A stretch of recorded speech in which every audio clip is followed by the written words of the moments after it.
Señoras y señores, bienvenidos todos a la hora 22. Gracias por estar con nosotros. Tenemos la satisfacción de recibir al senador por la provincia Duarte, el señor Franklin Romero, a quien agradecemos su presencia por primera vez en nuestro programa. E inicialmente vamos a tocar el tema de un proyecto realidad que ha estado siendo patrocinado como gestor senatorial por parte del senador Romero. Podemos llamarle el reordenamiento físico de la provincia, San Francisco de Macorís, Castillo, Pimentel, todos sus municipios, provincia Duarte. Senador, gracias por estar acá. Muy buenas, gracias a ustedes por la invitación, realmente es la primera vez, pero espero que no sea la última. Desde luego, desde luego.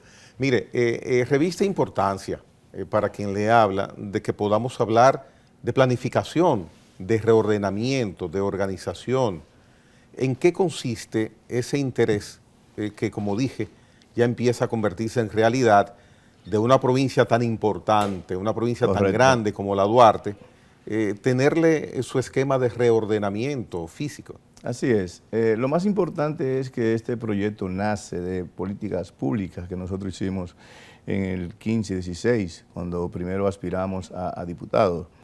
Y lo que hicimos fue levantar las necesidades de la provincia y vimos que muchas obras estaban siendo subutilizadas, muchas infraestructuras, perdón, subutilizadas, como le dicen, elefantes blancos, elefantes que no le hacían ningún bien ni al gobierno, al Estado, ni siquiera a la provincia. Y nosotros hicimos un levantamiento para recuperar todas esas infraestructuras, hacer un remozamiento de ellas y reordenarlas a través de reasignar algunas instituciones en esas infraestructuras. Esto nace entonces en noviembre de 2020, cuando llegamos al gobierno, y se lo presentamos al presidente Abinader, el cual lo vio como bueno y válido, porque presentamos ahí cosas que han sido solicitadas por nuestra provincia, principalmente San Francisco de Macorís, como es una escuela de bellas artes, Plaza de la Cultura, puentes que habían sido solicitados por muchísimo tiempo, la estación de los bomberos, que tiene añales en un almacén, siendo una provincia nuestra como lo es, con más de 14 vehículos de incendio, contra incendios, y que no podían salir porque era un almacén uno detrás del otro. Entonces, obras públicas, apartamentos para lo que se llama el Barrio Azul, y unimos todo eso en un paquete. Se lo presentamos al presidente y lo denominamos Proyecto 3R, reingeniería, remozamiento, recuperación, reingeniería y remozamiento, o readecuación.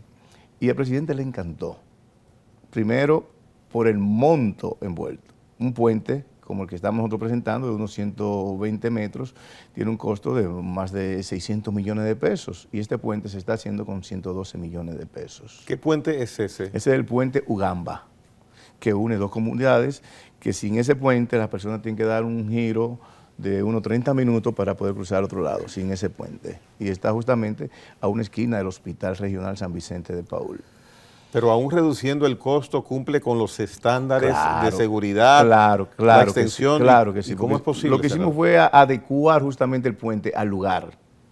Porque ese puente lo habían hecho hace unos 25 años, lo había hecho el alcalde Siquio NG en ese entonces, cuando era alcalde. Y creo que tuvo un costo de unos 20 y pico de millones de pesos en ese entonces.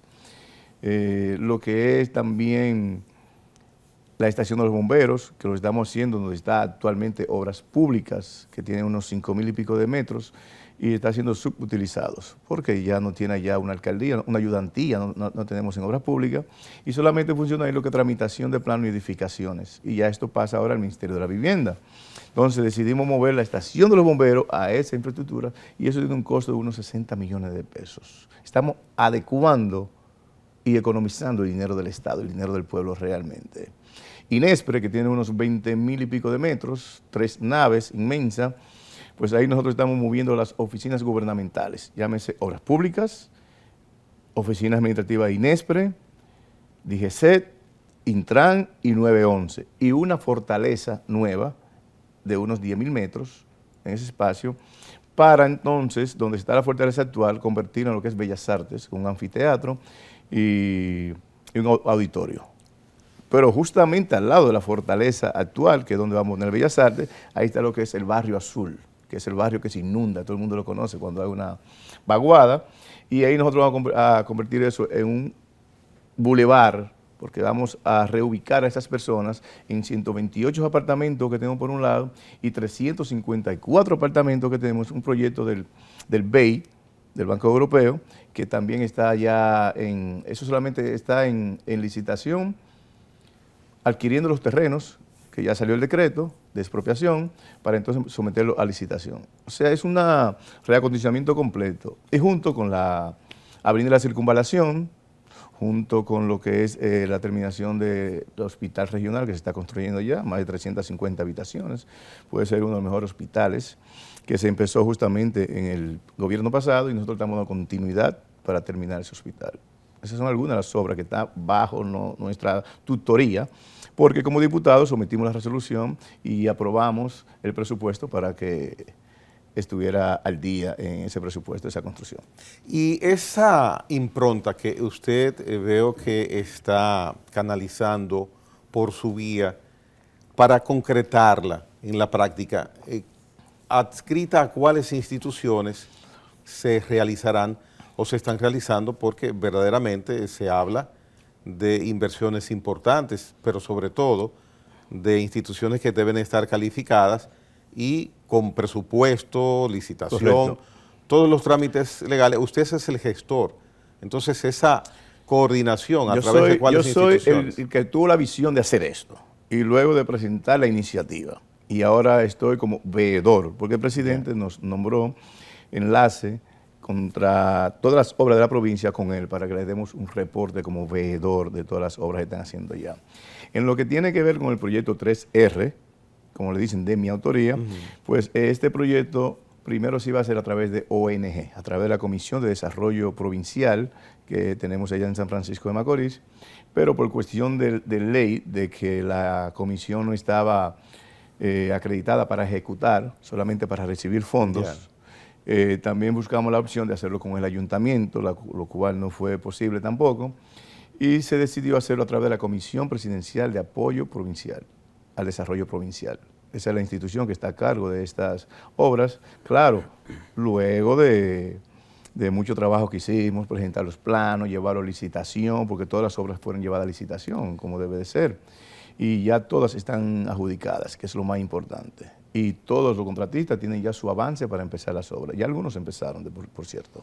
¿Por dónde anda, señor senador, por dónde anda la inversión global del gobierno en la provincia de Duarte, que es una de las provincias más dinámicas del Cibao históricamente, en términos de producción, comercio, sí, y sobre todo ahora con turismo, como el tema del cacao, del café? O sea, San Francisco de Macorís como municipio y provincia de Duarte como tal, tiene una vida muy dinámica y de mucha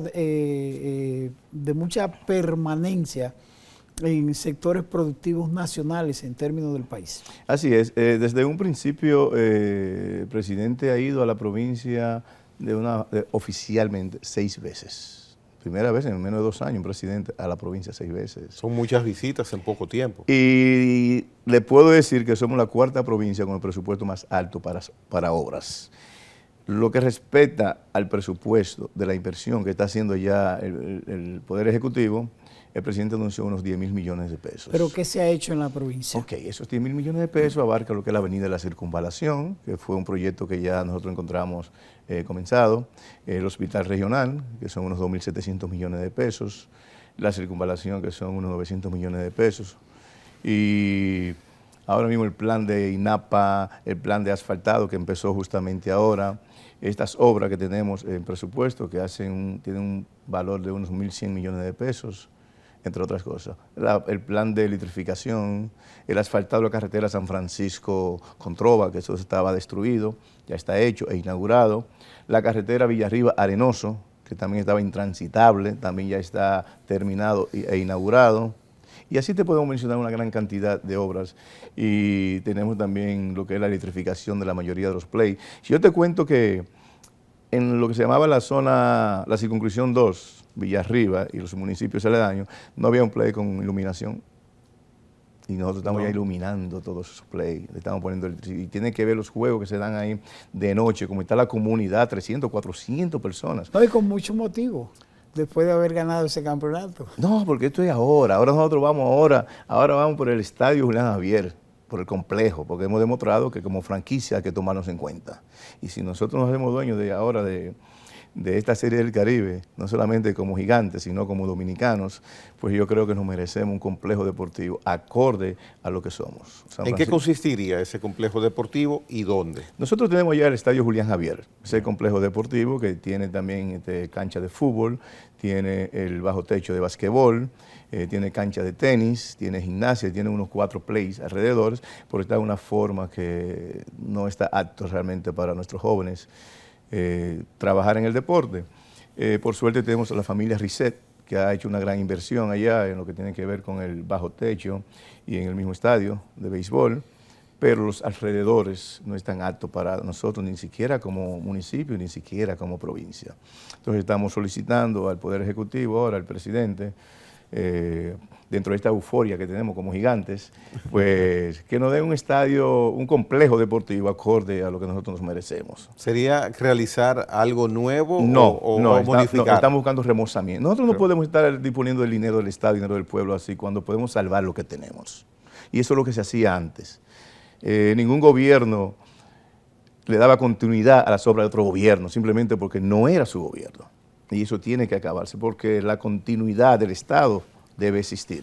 Y eso es lo que está haciendo el presidente. El presidente no está buscando que se hagan obras nuevas de 5.000 millones de pesos para beneficiar a H o a R, sino que está buscando que el dinero del Estado sea bien invertido.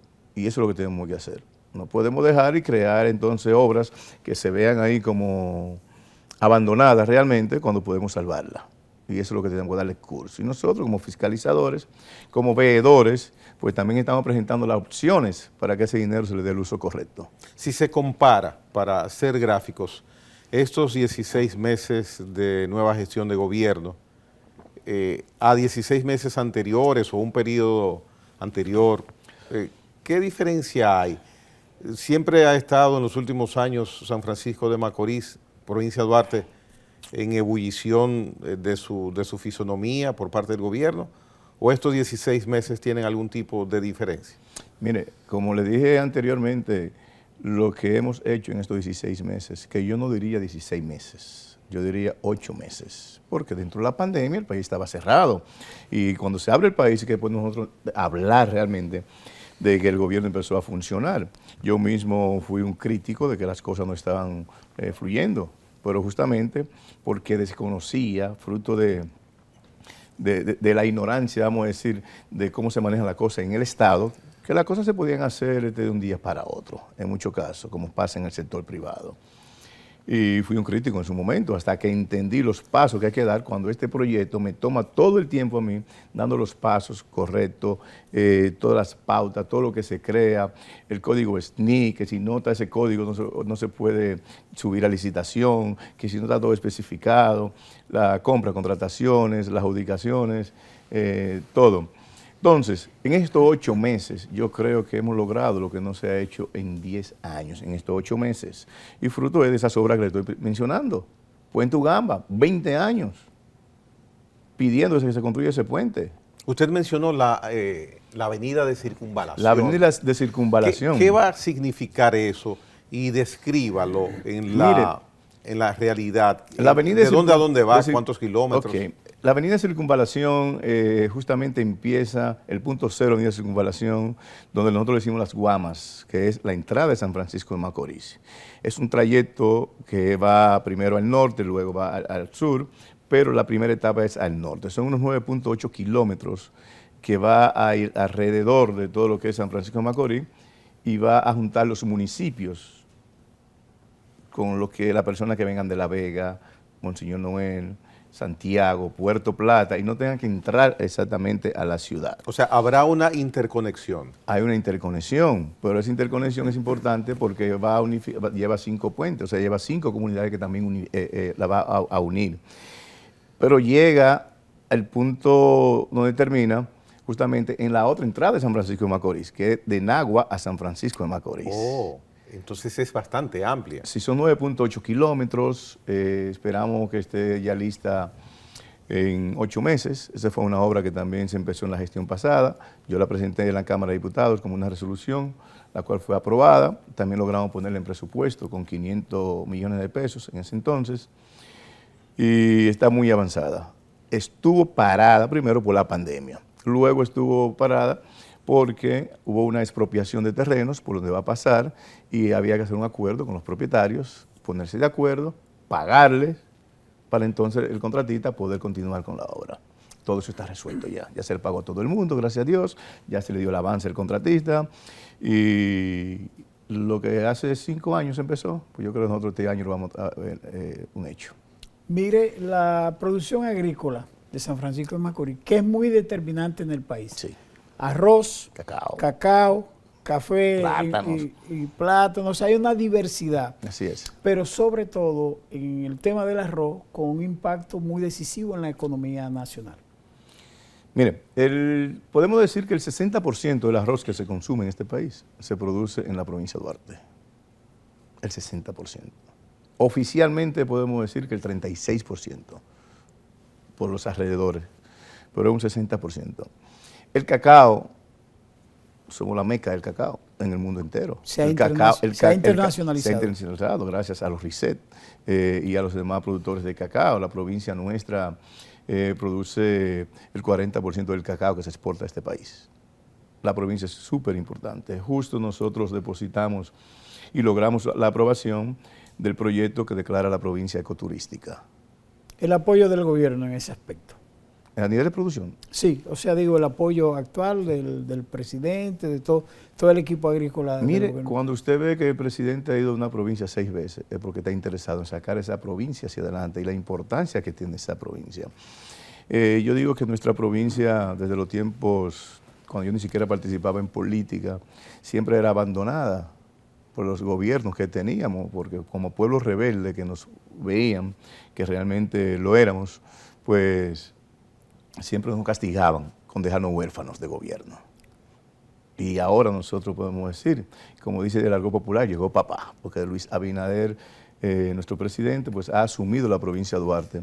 Y por eso ve que ha anunciado estas obras, ha dado continuidad, ha asumido, y justamente la semana pasada, cuando fue a dar el palazo de estas obras del proyecto 3R, pues anunció también la posibilidad de que nosotros ya ampliemos la avenida a 4 carriles de entrada. La de Controva. La de Controva San Francisco. Y también la carretera San Francisco-San Juan, que es la que va por toda la montaña, que ahí tenemos una cantidad de productores que nunca pueden salir adelante porque los productos no pueden llegar a tiempo, cuando son productos perecederos, no pueden llegar a tiempo, y esto va a desarrollar lo que es la agricultura. Y eso es apoyo que necesitamos. Sin comunicación vial es difícil que los productores se puedan desarrollar. Pero mire, senador, de todas maneras, a pesar de la gran riqueza y de la movilidad económica y social que tiene la provincia de Duarte, también hay mucha pobreza. ¿Cuál es la agenda legislativa y también en términos de gobierno? ¿Qué se está haciendo? Porque San Francisco o la provincia de Duarte tiene muchos temas de pobreza muy, muy dramática. Sí, así es. Pero sobre todo en la zona rural y en alguna parte de la zona urbana. Es normal, incluso tuvimos un decrecimiento de la provincia en un momento a nivel poblacional. Nosotros teníamos en el censo pasado del 2010 unos 300,000 y pico de habitantes y hasta ahora parece que tenemos mucho menos, porque incluso perdimos un diputado, un representante congresual. Hay mucha pobreza, pero esa pobreza se ha ido paliando justamente. Lo que usted está diciendo es que se ha producido una migración rápida sí, hacia otros entornos. Fruto de las pocas oportunidades que tenían nuestros jóvenes. Entonces, como la producción, siendo tan importante la provincia en la producción, no tenía ese apoyo total de los gobiernos, pues la gente tenía que emigrar.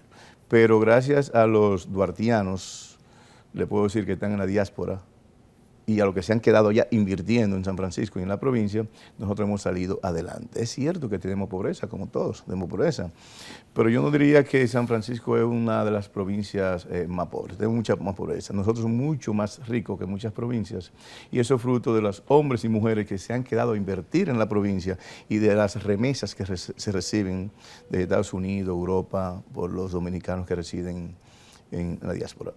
Bien, vamos a hacer una pausa para que continuemos hablando del desarrollo de la gente en San Francisco de Macorís y saber si dentro de su reorganización, dentro de sus 3 R, está también la recuperación de la gente. El senador Romero vuelve con nosotros en unos instantes, aquí en la hora 22.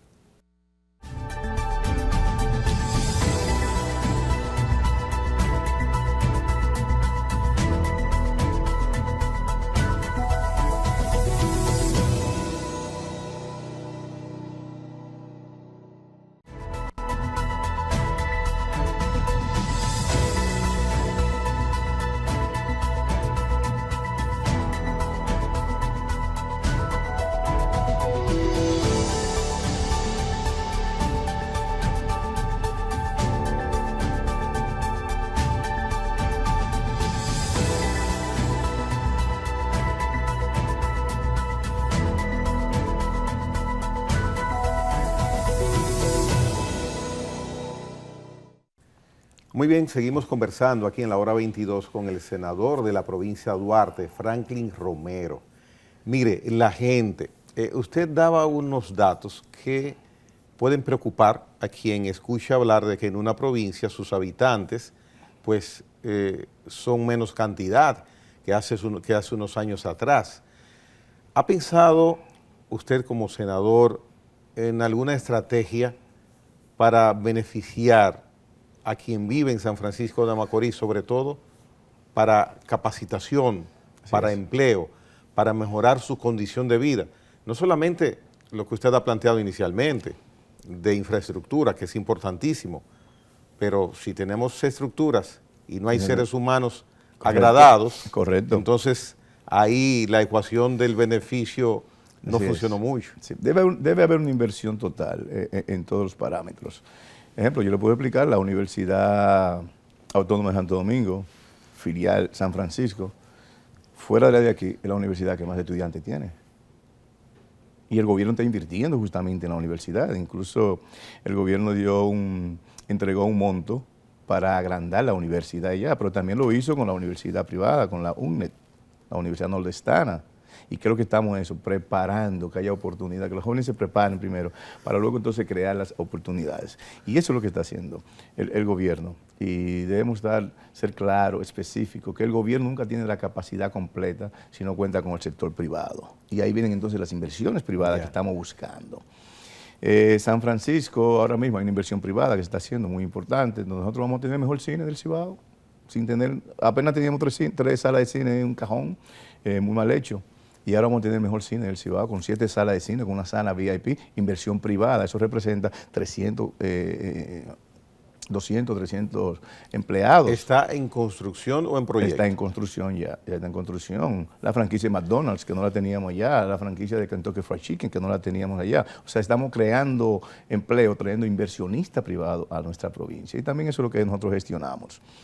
Perdón, ¿y esa inversión cómo llega a San Francisco de Macorís? Bueno, en este caso son inversiones privadas, de allá de San Francisco de Macorís, ya negocios establecidos, que se le presenta la oportunidad. En el caso, por ejemplo, yo tenía la exclusividad de llevar el cine a San Francisco de Macorís, busqué a estos empresarios y le hablamos de la importancia de tener ese cine en una plaza, y así fue naciendo todo. Entonces nosotros gestionamos que llegaran estas franquicias y ellos en su inversión. Y también uno busca la forma de que los bancos, enseñándole la inversión y la proyección que tenemos, porque pueden también apoyarlo. Pero las inversiones de fuera que están viniendo ya, tenemos una zona franca que también tiene, ¿cuántos años abandonada? Más de 12 años abandonada la zona franca. Y ya tenemos inversionistas que aún en la forma como está la zona franca, están haciendo contratos para entrar allá. Pero lo más importante, creemos, que es la inversión privada, porque no hay forma en que el gobierno pueda satisfacer la demanda de empleo en ninguna parte. La inversión privada es muy, muy importante. Entonces, el gobierno, ¿qué está haciendo? Bueno, preparando la comunicación vial, como le dije, es muy importante, porque sin comunicación vial no hay desarrollo. Desde luego. Exacto. Entonces, las universidades, crear los empleos, tanto del gobierno como privado, pues lo más importante. Pero San Francisco de Macorís tiene una particularidad, la construcción. Usted sabe que un apartamento allá no es un apartamento, ahora mismo. El déficit que tenemos de casas y apartamentos es increíble. Entonces nosotros en el proyecto 3R tenemos casi 500 apartamentos que se van a construir para darse a las personas vulnerables, que viven a orillas de río, que viven en lugares vulnerables, familias vulnerables. Pero aparte está también mi vivienda feliz, mi familia feliz, o el plan de mi vivienda que está haciendo el Ministerio de la Vivienda. Entonces son cosas que vienen a desarrollar, porque ¿qué es lo que hay que dar a la persona? Calidad de vida. Y eso es lo que estamos nosotros haciendo como gobierno. Mire, usted habló del tema migratorio. No solo los franco-macorizanos que se fueron a Estados Unidos por una condición sociopolítica en determinadas circunstancias, y el tema de la pobreza. Sin embargo, también hay un aspecto que está relacionado con que San Francisco de Macorís, al igual que otra provincia del centro del Cibao, fueron provincias que estaban en el marco de la provincia y de las ciudades violentas. Sí. Disminuyó la violencia en San Francisco de Macorís porque era una de las provincias que la gente tenía, en unos años, tenía miedo de entrar a San Francisco de Macorís con el tema de, de muchas situaciones de delincuencia como muy difícil. Sí, la parte sociopolítica, como usted decía, de la gente que tuvieron que emigrar en aquel entonces, los tiempos de Balaguer, que cuando no podían ya enfrentarlo, quisieron buscar la forma de sacarlo del país. Y eso la mayoría que eran rebeldes, hombres y mujeres que aportaron a la hoy democracia que tenemos, incluyendo a Jochi Taveras, que está ahí, está medio enfermo, pero está batallando. Y justamente esas personas y los grupos populares, hay que reconocer que lo poco que hemos conseguido en San Francisco de Macorís, en parte gracias a ellos. Aunque lo mucho que no hemos conseguido también es fruto de ellos. Porque la gente tenía miedo de invertir, como usted dice, de llegar allí, de entrar a San Francisco de Macorís, porque estaba como un pueblo rebelde, que había una huelga todos los días. La zona franca fracasó justamente por eso. Porque una huelga cada rato, entonces los inversionistas en zona franca decían, no tenemos trabajadores, la gente no iba a los trabajos. Pero eso ha cambiado. Ya San Francisco de Macorís, nos estamos viendo todo como una familia, ya los grupos populares no es que no hagan sus huelgas y soliciten sus reivindicaciones. Pero el tema, senador, perdón, el tema no solo era por la parte política y por los grupos populares, porque usted lo acaba de reconocer diciendo que gracias a ellos se consiguieron muchas cosas, sino temas de delincuencia común, crímenes y cosas. Sí, mire, eso siempre está existiendo donde quiera, ha disminuido bastante, pero en un momento tenemos que admitir que nosotros teníamos el índice más alto de criminalidad, de violencia en San Francisco de Macorís. Por eso justamente en el proyecto de recuperar la seguridad, se fue el plan que tiene el presidente Abinader con el ministro de Interior y Policía, desde Santo Domingo, de Cristo Rey, se fue entonces a San Francisco de Macorís. Y allí se está trabajando, porque el índice era muy, muy alto, el robo de teléfono, eso era increíble, la delincuencia juvenil, y eso es fruto de las pocas oportunidades que tenían los jóvenes. También influye mucho, hicimos un levantamiento de las causas, los factores que inciden para que haya tanta violencia, y eran los ninis, los jóvenes que ni estudian ni trabajan. Pero cuando nos dimos cuenta por qué no estudiaban ni por qué trabajaban, nos dimos cuenta que era por la falta de oportunidades que tenían.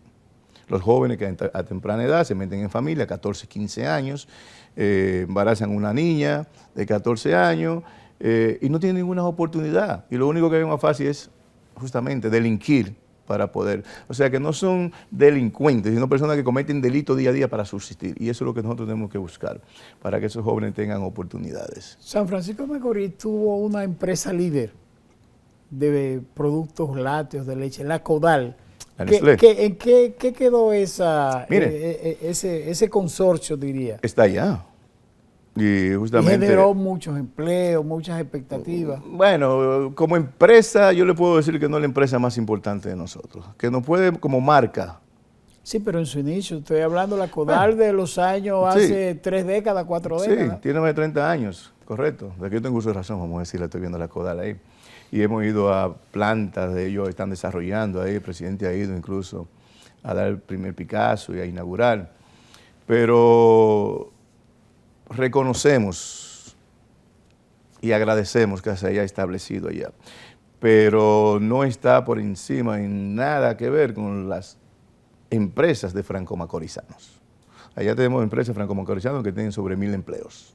Wow. La Codal apenas nos representa 100 y pico de empleos. La Codal se estableció allá justamente como compañía láctea para adquirir la leche que nosotros generamos, porque en una ocasión fuimos número 2 en ganadería.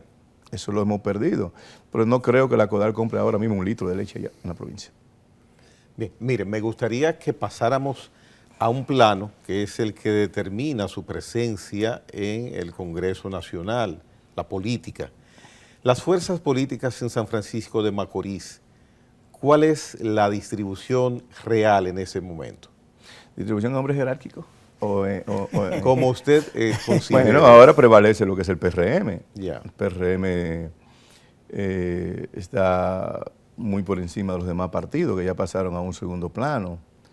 Luego entendemos nosotros que está la Fuerza del Pueblo, el PLD y así sucesivamente.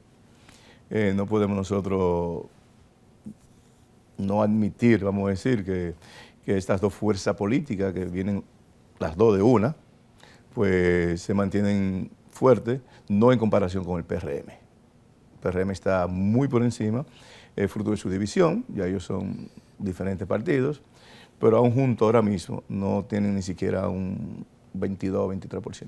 ¿Cómo entonces es posible el Partido Revolucionario Moderno, un partido nuevo, que pueda tener preponderancia en la provincia? Independientemente, por supuesto, tiene que ser así para encontrar la justificación de que estén hoy en el gobierno. ¿Cómo se logra PRM tener esa preponderancia en San Francisco? Sucede que el cansancio es importante.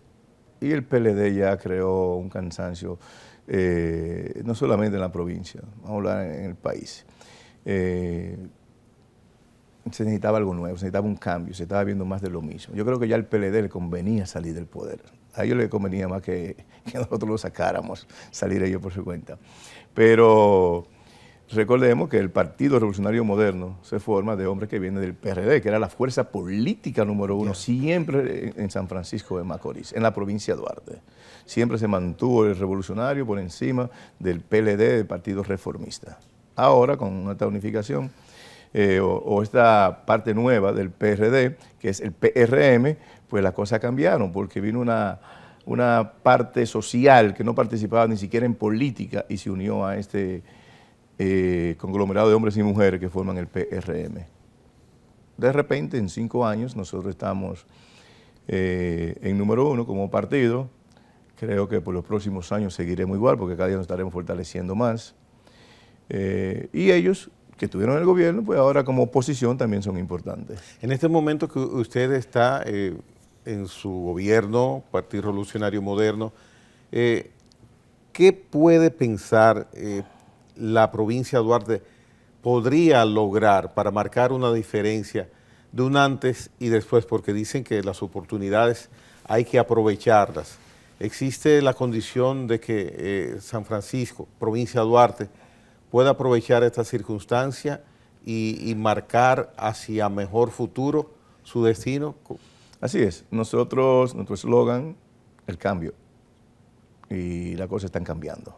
Y ahí es que viene lo que nosotros podemos aprovechar. Primero porque tenemos un presidente que asume.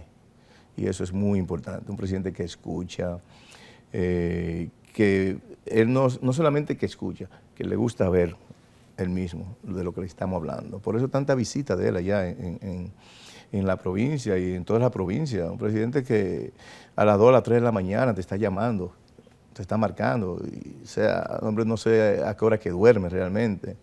De verdad que nos ha sorprendido y nos ha sorprendido para bien.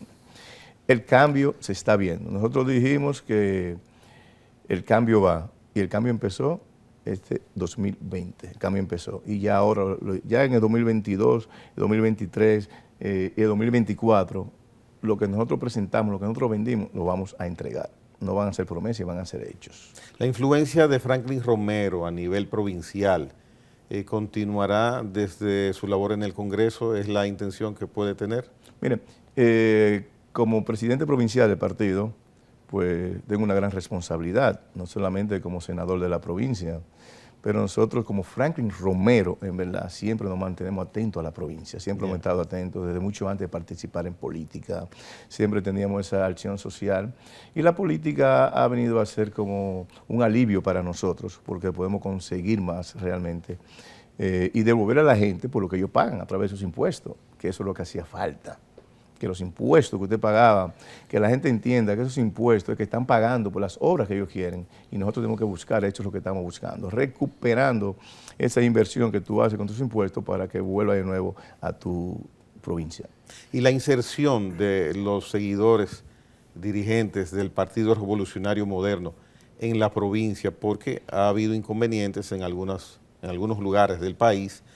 ¿Cómo ha manejado usted, que es el dirigente primero provincial, esa parte de poder lograr puestos de trabajo justificado en el gobierno para equipos de su partido? Justamente una de nuestras responsabilidades, porque también formo parte de la Comisión de Empleos y nosotros tenemos una comisión donde está la gobernadora, donde está el coordinador, que es Olmedo Cava, la gobernadora Xiomara Cortés, que está haciendo también excelente trabajo, y yo, pues formamos parte de la comisión, que después de la recomendación de las diferentes zonas, distritos o municipios, pues entonces mandamos las recomendaciones a las diferentes instituciones.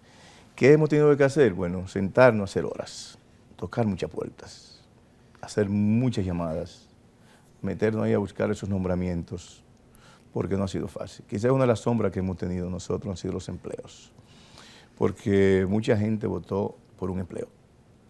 Mucha gente que fueron, que nunca se le dio la oportunidad en esos 16 años, votaron por una esperanza. Y justamente nosotros entramos en el gobierno en un momento cuando menos empleo podíamos tener, al contrario, cuando perdimos muchísimos empleos. Y luego que uno es gobierno, hay que pensar que somos gobierno de todos los dominicanos y dominicanas. Y entonces eso nos hace un problema porque tenemos que desvincular a alguien para vincular al otro. Entonces se crean leyes de 2004 hacia acá, que son los concursos, que son los contratos, entre otros, que nosotros tenemos que ser respetuosos de esas leyes. No era como antes, que venía una planadora y se llevaba a todo el mundo. Entonces nosotros siendo respetuosos, vendiendo el cambio que nosotros presentamos, tenemos que ser respetuosos de esas leyes, que no son malas, siempre y cuando se le respete la dignidad a la persona y no que una persona pase el concurso con 95 y se le da a una persona con 78 porque es del partido en el gobierno. No, eso no puede ser. Entonces yo creo que esas leyes fueron buenas, siempre y cuando se trate con un equilibrio, con un balance, con una equidad a todos los dominicanos. Entonces, senador, si esta situación se mantiene, es posible que en un año, ya cuando se entre en un proceso de definición política, quizás el inconveniente que pueda tener el PRM no sea con los del frente, sino de manera interna. No, porque eso fue lo que nosotros tuvimos al principio, la sombra que tuvimos, fruto de la pandemia. Todo el mundo quería entrar al gobierno, por había forma de entrar al gobierno. Y cuando empezamos a trabajar 8 meses para empezar los nombramientos de los compañeros, había mucho descontento. Ya eso se ha ido liberando. Esa situación no permanece. No, ya se ha seguido resolviendo. Incluso no hay un día, 2 días que nosotros no estemos recibiendo nombramientos y que estemos recomendando y buscando. ¿Y cómo usted lo ha logrado? ¿Hay otras zonas del país que no sucede eso? Bueno, yo creo que a mí me gusta gestionar y eso es lo que hago. Y todo el partido realmente que está trabajando en esto lo está haciendo, la gobernadora por su lado, los diputados por su lado y los funcionarios están recibiendo una gran presión nuestra, porque los funcionarios entendiendo que tienen a todas las provincias bajo su manto, el que la provincia que no vaya a buscar su nombramiento, sus compañeros, pues no lo van a conseguir. Bien, vamos a hacer una pausa. Seguiremos conversando de política a un nivel todavía más alto después de la pausa en el segmento final con este interesante conversatorio hoy día con el senador de la provincia de Duarte, Franklin Romero, del Partido Revolucionario Moderno.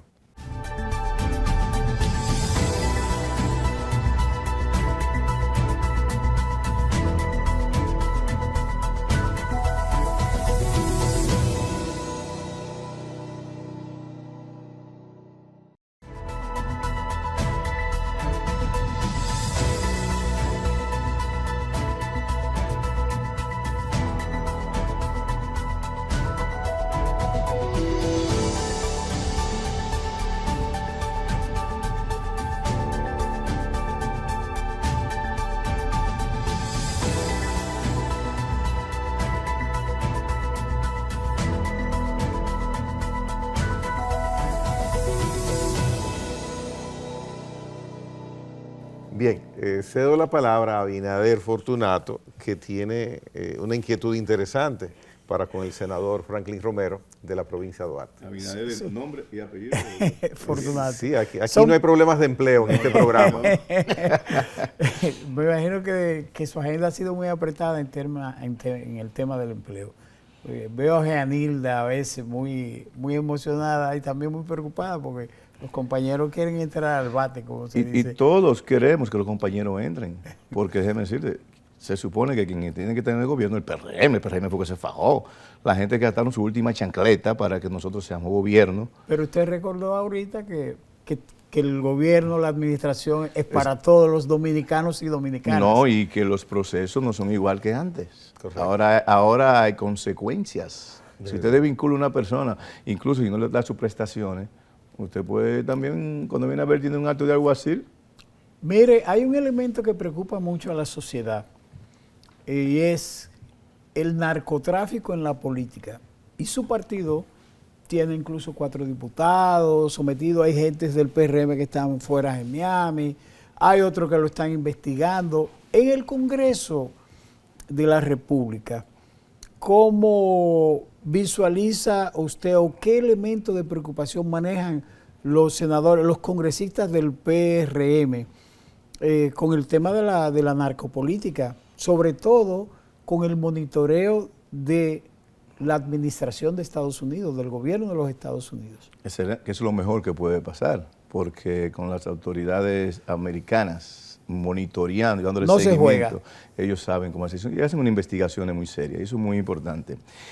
Cuando toda la República Dominicana, recordemos que aquí en los tiempos de Balaguer se utilizaba mucho lo que era el comunismo para desprestigiar a uno y a otro. Para cuando tú querías meter a una gente presa, simplemente usted un comunista y lo metía preso. Luego, cuando pasa el comunismo, y lo podemos decir porque lo vivimos mucho en San Francisco de Macorís, se acusaba a la gente de narcotráfico. Y pasó el tiempo cuando incluso le ponían drogas a la persona, lo allanaban y le ponían su droga, y eso no es un cuento. Pero San Francisco no es el mejor ejemplo. Bueno, pero te estoy poniendo un ejemplo porque el que más conozco, porque San Francisco lo querían poner y esos grupos rebeldes que querían poner lo acusaban, cuando era comunista lo acusaban era de narcotráfico. Lo que tiene que ver con la política, nosotros como partido, lo que tenemos que mirar es si la persona cumple, buscar un certificado de antecedentes penales, pero no quiere decir que una persona no pueda delinquir después que esté en la posición, no solamente con el tráfico, sino en cualquier acto de corrupción, cualquier acto ilícito. Ahora, los partidos tienen que ser responsables también de las personas que van a llevar como candidatos. Y si tiene algún litigio, alguna cosita que lo pueda unir al narcotráfico, y no solamente al narcotráfico, porque hay muchísimos ilícitos que están a la vista, como también están los empresarios, como están con la evasión de impuestos, como están también los políticos en la corrupción. Pues antes decían que el Congreso estaba lleno de narcos, que estaba lleno de banqueros, que estaba lleno, sí, pero también está lleno de médicos, de ingenieros, de profesionales de todas las gamas. Nadie se queja de lo positivo, senador. Bueno, porque aquí lo que vende es el morbo.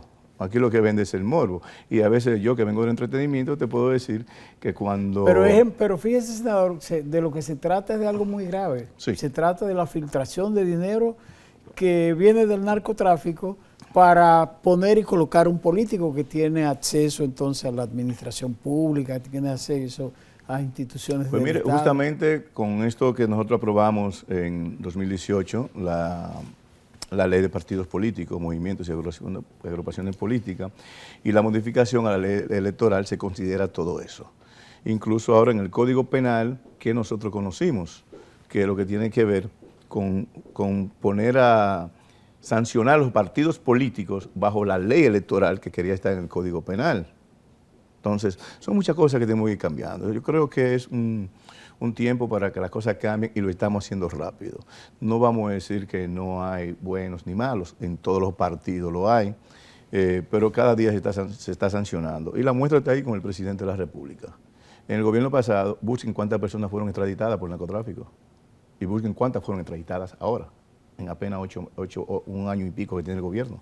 Bien. En ese año y 6 meses que el gobierno ya tiene desde que asumió, luego de su triunfo en 2020, me gustaría saber si piensa que la población ya tiene alguna marca, alguna percepción concreta de qué es una gestión de gobierno del PRM hoy 2022?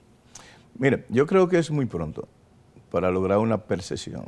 Si hablamos de percepción y hablamos de cómo estamos nosotros colocados, el presidente está muy por encima del partido. Muy por encima del partido está el presidente.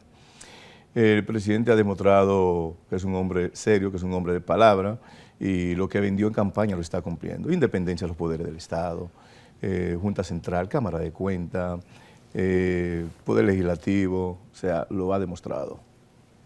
No está pasando paño tibio a situaciones que se ven dentro de su gobierno, y lo ha demostrado. Y la gente dice que hay persecución política. No, no hay persecución política, porque han habido más personas desvinculadas de sus posiciones que los que han estado de otro gobierno. O sea, yo creo que hay un balance en lo que tiene que ver con eso. Ahora, percepción, ¿qué es lo que quiere ver la gente? La gente quiere ver gente presa, ¿entiendes? Y ese no es el punto. Hay que someter, hacer investigaciones serias, ¿entiendes? Y no hacer un circo de lo que es esto, porque tú eres un gobierno nuevo. ¿Qué quiere ver la gente en su comunidad? Bueno, productos de la canasta alimentaria bajo, mejores salarios, y eso es lo que está haciendo el presidente. Policías que ganaban 5,000 pesos hoy pueden ganar 20,000 pesos. No hay un derroche, no hay un... Yo que tengo restaurante, yo antes veía, me gustaban cuando iban los políticos, porque en una sentada se gastaban 200,000 pesos. Ya eso no se está viendo. Eso no se está viendo. Entonces, aunque vaya entendimiento de mi negocio, a mí me convenía, ¿verdad? Entonces la gente lo que quiere ver es eso, que haya sanciones, que no haya impunidad en muchas cosas, y eso se está viendo. Hay debates, y eso es importante. Ahora, en un año, nosotros podemos decir que los cambios se van a ver, reales. ¿A qué le prestaría si usted fuese quien dirigiese el país? O en estos momentos... No me pongan en esa posición, no, porque mire... en estos momentos, que usted es copartícipe de dirigir un gobierno desde el área senatorial, ¿qué le preocupa a usted hoy, 2022, para el país? ¿Qué me preocupa? Sí. La migración haitiana. Me preocupa bastante. ¿Por qué? Bueno, porque es una inmigración que no está regulada. Y de la forma que estamos mirando la cantidad, como está creciendo esa población de nuestro hermano país, quizás con el rencor que hay, yo le temo eso. Entonces, estamos siendo, como se dice, invadidos de una forma u otra, porque no están regulados. Y esto no es ahora que se está tratando de regular ahora, esto viene de muchos ¿Y qué podría hacerse, senador? Bueno, tenemos la ley de inmigración, ejecutar la ley de inmigración, regular, porque nuestros hermanos haitianos son una necesidad para este país, pero regulados. Entonces, si yo le pregunto a una persona en la calle, ¿por qué tiene que usar el casco protector? Que se ponen unos cascos que no tienen nada que ver con que le cuide la cabeza realmente y tiene un accidente. Pero la mayoría de la gente no sabe por qué tienen que usar el casco protector. Ellos entienden que es porque es la ley. No, es por las consecuencias que tenemos. Si tú tienes un accidente y te da un golpe en la cabeza, lo que tú le cuesta al Estado. Entonces esta migración le está saliendo muy cara al Estado. Y hay una parte de ella, de esa situación que usted describe, que es ya responsabilidad de este gobierno, porque estamos hablando de 1 año y medio de gestión. Bueno, lo que sucede es que el país estuvo parado por 1 año, fruto de la pandemia. No podemos decir que es responsabilidad de nosotros. Parte. Bueno, si usted dice que parte, por aquí la agricultura estuvo parada, aquí todo estuvo parado, el país, el mundo estuvo parado. El mundo estuvo parado. Realmente existen convenios internacionales que también tenemos que ser respetuosos, pero nosotros tenemos nuestras propias leyes y lo que tenemos que ejecutar, regular. Porque es que nosotros no podemos, hay que reconocer que nosotros no podemos estar sin los haitianos ahora mismo, porque son una necesidad en la construcción, en la agricultura. Entonces tenemos que crear oportunidades para los dominicanos. Pero tenemos que tener un balance. No puede ser que haya 80% de haitianos y un 20% de dominicanos. No, tiene que haber 80% y más de dominicanos. A esas 3 R de Provincia de Duarte, agréguele la R de regulación y trate de fomentar eso señor senador? Yo creo que se está haciendo un trabajo. Lo que sucede, miren, migración tenía un presupuesto de apenas 1.700 millones de pesos, cuando es la espina dorsal realmente de un país, la inmigración, y no tenían siquiera. En Macorís no hay una oficina de inmigración. No hay. No hay. Bueno, En un ya segundo, entendemos. No hay. La regional de inmigración está en Santiago. En un segundo, senador, reelección del presidente, ¿hay competencia en el PRM para el presidente Luis Abinader? Su repostulación en el 2024. No creo que en este momento se pueda hablar de competencia para el presidente Abinader. Y yo creo que el partido está claro, todos en eso. Y el que pueda aspirar, pues yo creo que se va a preparar para el 28. Bien. Señor senador de la provincia de Duarte, muchísimas gracias por haber estado acá. Y le tomo la palabra, no será la última vez. Esta fue la primera. Por favor, muchísimas gracias. Bien, señores, Franklin Romero, senador provincia de Duarte, estuvo en la hora 22 con nosotros hoy día. Hasta la próxima.